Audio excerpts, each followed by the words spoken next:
So the standard way of opening a file in Photoshop is to use just the regular old File Open menu command. And that just brings up your regular operating system open dialog. And of course, you would navigate to the directory or folder that you were trying to find your images in. That's fine, it works, it's great. But there's actually, I think, a much more visual way to open images or find the images that you want open. And that's, of course, to use Adobe Bridge. So rather than File Open, you'll see there's a File Browse in Bridge command. If you're a keyboard shortcut junkie, you can see Command-O or Control-O on Windows as your standard open keyboard shortcut. And then there's a variant of that, Command-Option-O or Control-Alt-O to browse in Bridge. If I go ahead and choose that menu command instead, that will switch you to a different application called Adobe Bridge. So there's one disadvantage there is that it is a separate app, but it's an app meant for viewing and browsing and finding images very easily. And then, of course, you can see your visual thumbnails there. I have a particular folder that I'm working from here, and if I want to open up a file, you just simply double-click on the thumbnail, and that will pop that back open in Photoshop. I'm going to go ahead and close this file by clicking the little close box in the Document tab. Instead of using the File menu, you also have a handy little button here in what's called the Application bar, and it has a little bridge icon, and when you hover over it, it tells Launch in Bridge. So if you click on that and you don't want to memorize the keyboard shortcut, that's a way to switch back over to Bridge. And of course, if Bridge wasn't already open, this would have caused Bridge to launch the first time there.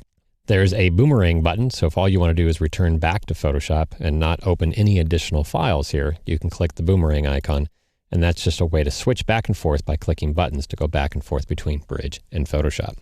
One little variant bonus tip here, let's go back to Bridge for a second. Here I was just double-clicking on a JPEG. If I double-click on this JPEG, of course, it's going to open in Photoshop. This file here is a raw file. It's got the file extension .dng. Again, if you're shooting a Canon, it might be CR2, or a Nikon, it might be NEF. But when you double-click on a raw file, regardless of the file extension, if it's a raw file, Bridge intercepts that raw file and opens it up in the Camera Raw dialog. I'll go ahead and double-click on that, and some of you have probably already seen this before. I'm going to go ahead and hit Cancel to take this back to Bridge. If I clicked the Open Image button, then it would pass this on over and open it up inside Photoshop. Here's the bonus tip. Whenever you see a file in Bridge that has this little icon here in the upper right corner of the thumbnail, that's your settings icon. It lets you know that this file has had settings applied to it in the Camera Raw dialog. And of course, this is relevant for both JPEGs and RAW files. And if you see that, you may have already chosen the settings you want for this particular image, and you don't really want to have to open it up back in Camera Raw before it goes into Photoshop. So if that's what you're wanting, just hold down the Shift key and double click. And that will skip the Camera Raw dialog and open that up in Photoshop and use the settings that were saved for that file.